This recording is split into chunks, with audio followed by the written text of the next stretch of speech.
Speaker 1. I think that even up until just a few years ago, we could never have imagined how our behaviour would change with regards to using mobiles and tablets. I know that I would find it incredibly difficult to live without my mobile. I'm constantly looking at my phone to see if I've got any new messages or updates, and checking my apps to see what's new. I wouldn't say that I post my life online, not like some people I know, but I do like to keep up with what people are up to, friends, family, and even other people I know but maybe haven't seen for years, like old school friends, and check out photos of what they look like now. Speaker 2.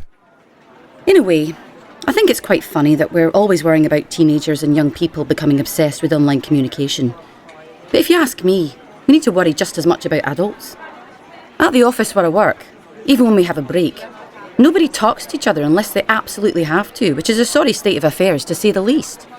Everyone's too busy checking their social networks and sending messages to have time to communicate face to face. People spend their lunchtime glued to their screens or barely glance up from their phones. Even during meetings, people can't resist subtly checking their phone. And what really irritates me is when you're trying to talk to someone and they're more interested in looking at their phone than paying attention to what you're saying, even though you're right in front of them. Phubbing, I think it's called. Speaker 3. I was listening to this discussion on the radio the other day, talking about online communication, and they were talking about FOMO, or what was it? Fear of missing out, which apparently is a kind of modern-day psychological syndrome which we're affected by because of our obsession with online communication.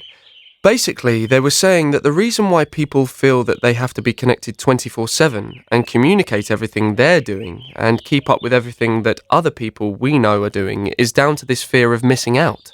We're worried that everyone is having more fun than us or doing something more exciting than us. They also said that because we're spending more time communicating in the online world, we're losing the ability to enjoy the present. Speaker 4. My generation is so different to my parents. I mean, they're always telling me that they grew up in a world without mobiles and social networking and they managed fine. Hard to imagine how they arranged to meet their friends without a phone, but they say they did. Ugh, I had so many arguments with them while I was growing up, until they let me have my first smartphone.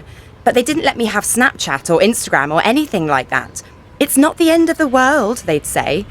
They just didn't understand that that's the way people my age communicate with each other. Nobody actually talks on the phone anymore. They have no idea how much I missed out on at school being the only one who didn't have Snapchat. Also, at school we had loads of talks and stuff on how to stay safe online, and most of us knew that anything you post online was going to be there forever. Speaker 5. For me, one of the best things about online communication is that you can stay in touch with everyone at the same time, all the time. You know exactly what's going on, when and where, so you never miss out on anything. I love the fact that you can update all your friends on what's going on in your life, and they can respond immediately with a like or a comment. So you feel like you're together with people, even though you might be completely alone, sitting on a bus or at home. I share loads of photos, but I only post up my best edited shots. I hate it when people I know post photos of me not looking my best. This recording was created by the British Council.